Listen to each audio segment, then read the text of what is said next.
Thoughts can become determination, action, and deeds.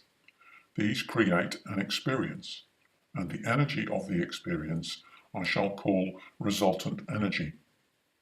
Resultant energy becomes causational energy for the next thoughts and deeds. In my world, that kind of energy does not dictate to us. No pump priming, no background thoughts, just peace, love, and awareness from which to act. Love of the self is its own reward, though reward does not exist here, as I showed in my short YouTube story, The Boy, the Beast, and the Nothingness. Orlaka is here, and she wishes to give her perspective on causational energies. Peace and goodwill to all the universe. May the conflict of will and desire create the expressions it needs, but only for as long as the opponents desire. May they gain full knowledge of what they do and why they do it. May eyes be opened so that expressions of self shall be created through love and understanding. That sounds just like a prayer. My words are an energetic projection. They follow Antemedi's words about causational energies and the human repetition of them, mostly in blindness. I wish to return to previous explanations of how ninth density Arcturians live and think. We are very involved with those of you who are part of our souls. Joint souls in other forms of humanoid expression on our timeline. Previously, I said that I could alter my own timelines. That left a lot of questions to be answered. Yet what questions and from where? If the questions are from your reality, that requires much explanation. The difference between our realities needs to be understood in order to comprehend what I am saying. So I need to be careful how I explain myself. The concepts of nothingness were given specifically to help with the mental and emotional differences between us. Reaching back to change myself is a challenging concept for your linear world. For you, what has passed has been and then gone. If not, it still exists. We were at great pains to show you causational energy as opposed to an individual's energy or soul energy. So if I'm altering the causational energy, say for you right now, then I'm altering your perception of the moment, and to an extent the next moment. I can see this from outside time and how it plays out in love. Because we do not have desires and needs in the same way as you, we do not corrupt causational energy programs in order to meet our needs.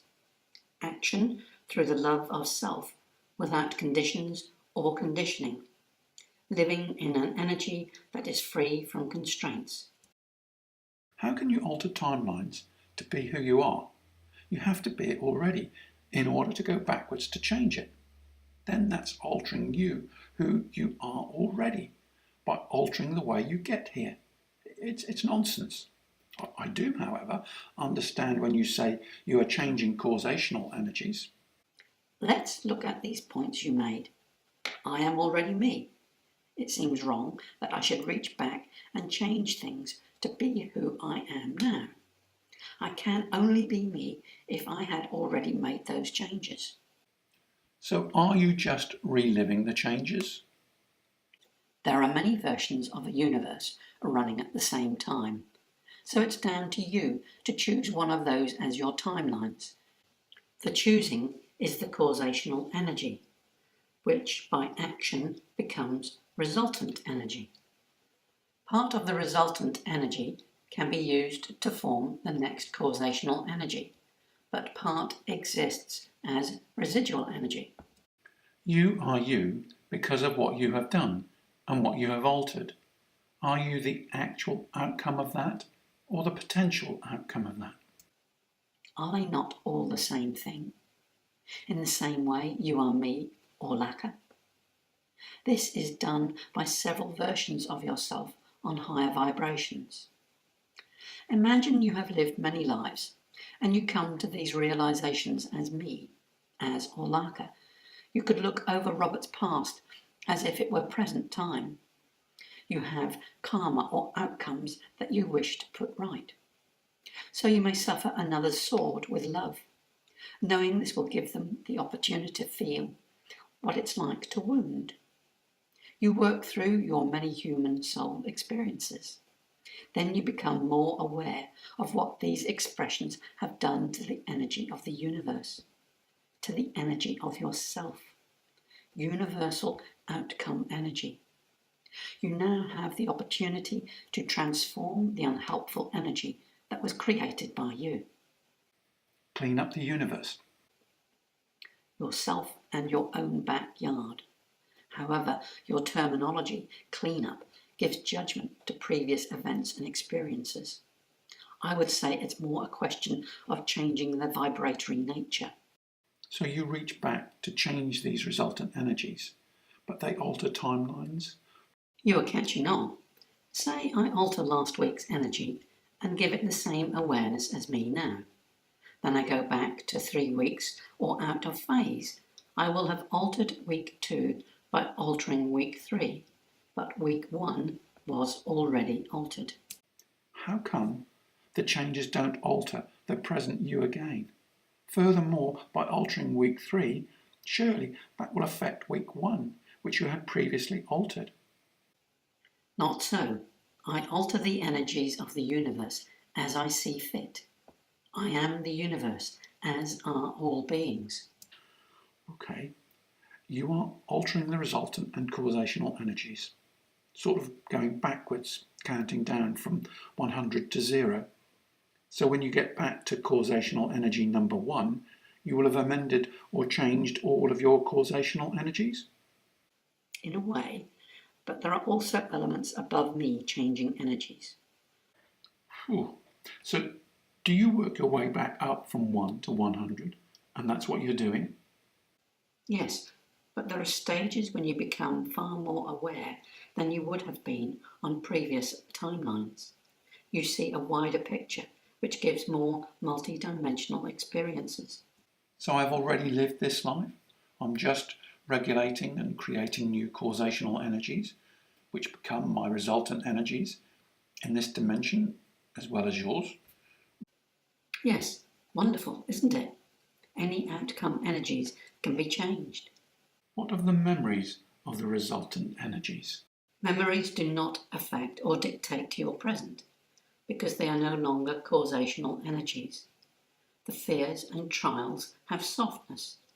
You do not need to recreate them as resultant energies. But the Andromedans can see future events and change their now to have a different future.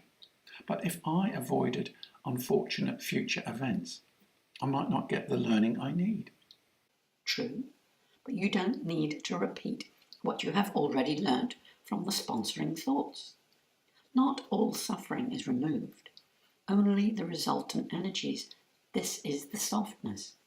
Your thoughts show their formation within the resultant energies you are working through.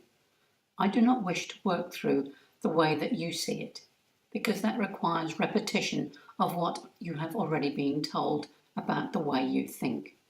Instead, embrace unconditional love as the primary objective, and let's see if things can unfold within. Walk half a footstep towards me. You will mentally remove yourself from the needs of the earth resultant energy. You will receive my thoughts whilst in a different mental pattern. So I move forwards. Assuming I am complete, though there is no such thing, I do not look for any position that defines or incorporates completeness, competence, or skill.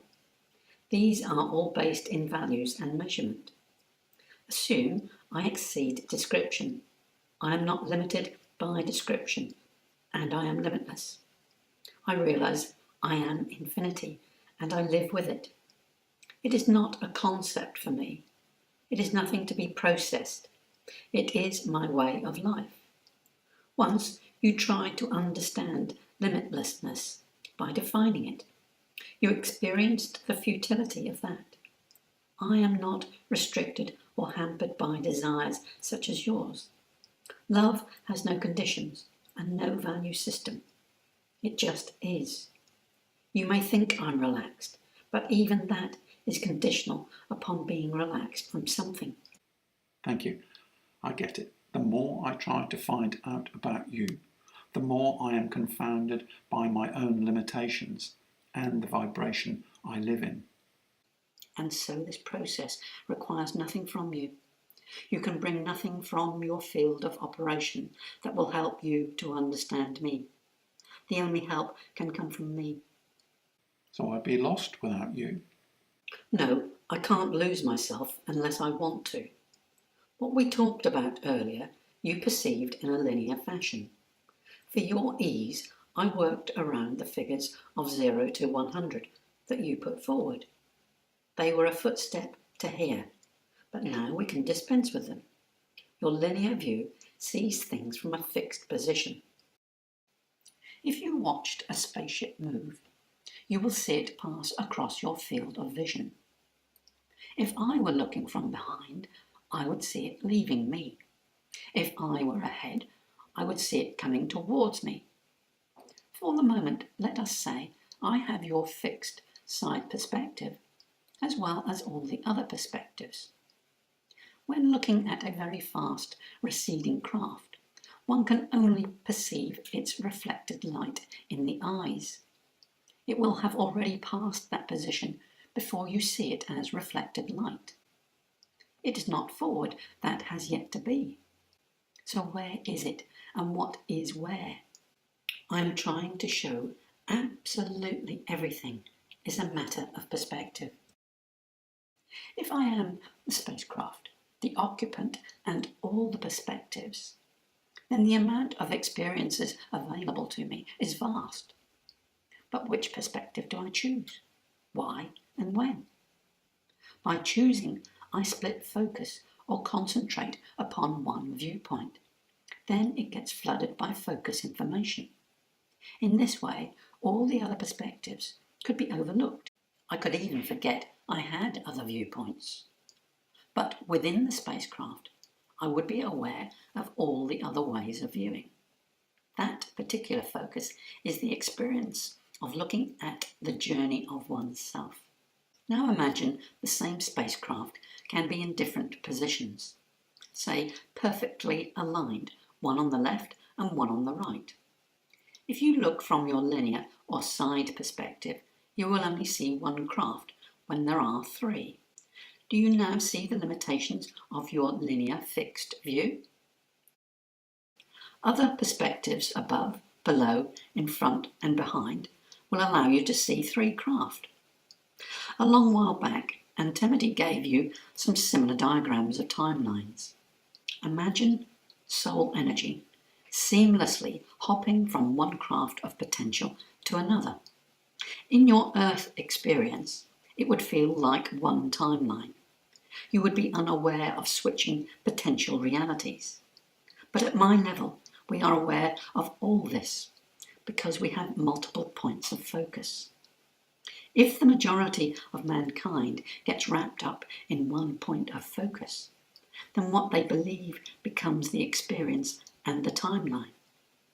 You create from what you believe. What you believe is focus and resultant energy. Change those and you change your world. I wish to push your beliefs further and say, not only are there many perspectives, but nothing really moves. There is no movement. It is all within a bubble.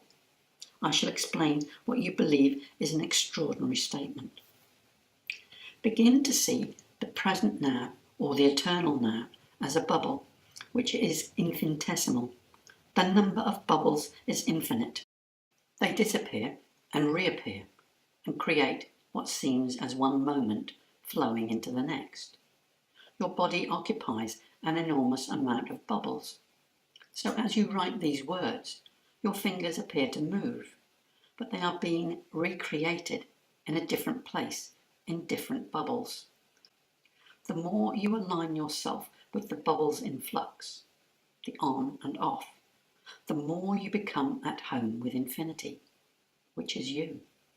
I am showing how infinite possibilities of soul expression fit within the concept of pulse energy, information fields and holographic matter, previously outlined by Antemedi and Arcturian. I'm seeing all this as you present it. It's mind-blowing stuff. It's like the energetic soup, a phrase coined by Silana. Everything at this level just forms in different places, as if my desire changes the background information fields for the pulse to use.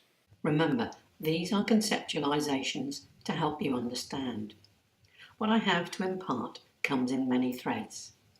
When you have more, it will be a comprehensive explanation. The concepts put forward today come from within the energetic vibration that reflects nothing nor creates resultant energies. Each pulse here is anew, not dependent upon the previous pulse or measurements. Creatively, it is much more fluid. When you first talked in depth with me, I said I was very fluid. Perhaps now you can understand. Being fluid could be a freedom, but freedom does not even exist as a construct for you. Indeed not. We are the all and cannot be free from ourselves. It is taking quite a while for you to assimilate how to think in a place like this. This is a realm of multiple perspectives, variable viewpoints, with fluidity of thought and form. We do have consensus, the consensus that all is variable and all exists within unconditional love. Of course, our needs are different to yours. I'm not really sure I can even describe them as needs. Are you hoping you may see here some of your earth lands reflected, some of your values or physical matter by consensus? I guess so.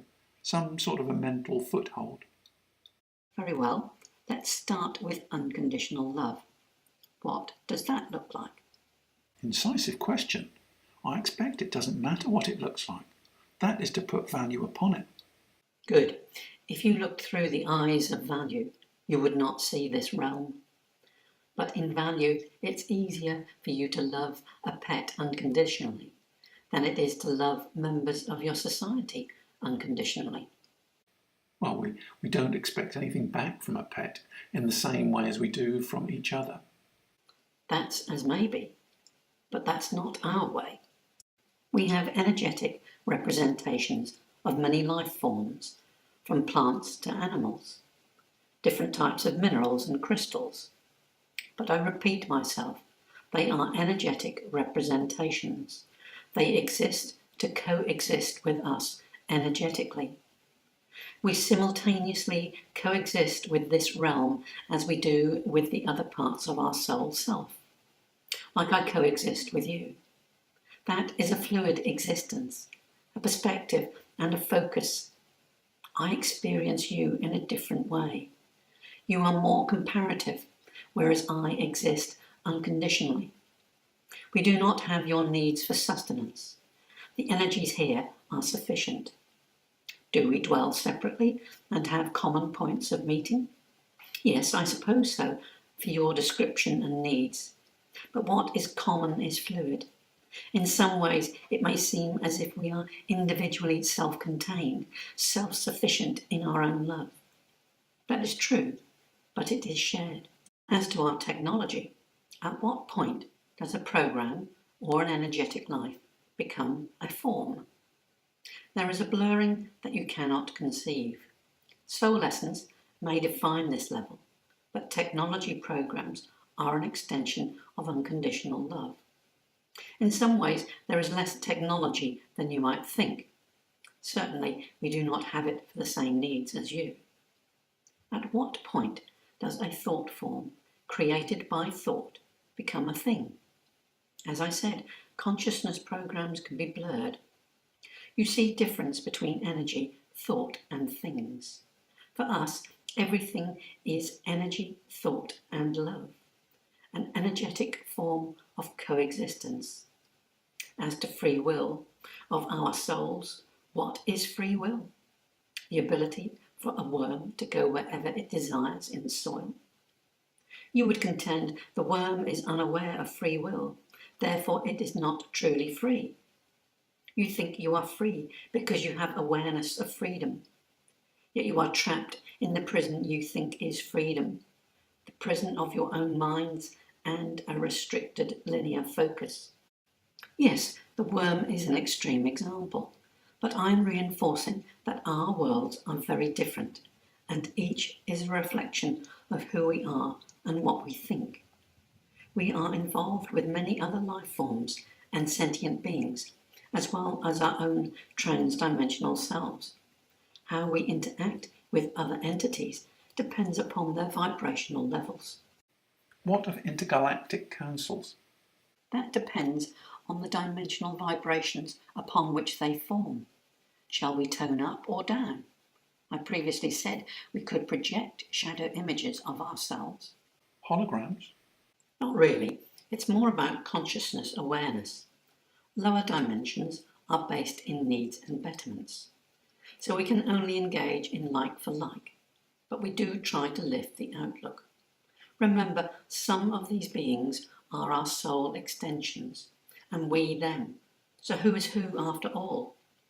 Anyway, what is help or change? When, where, how? That really comes down to perspective and who is evaluating it, and at what level.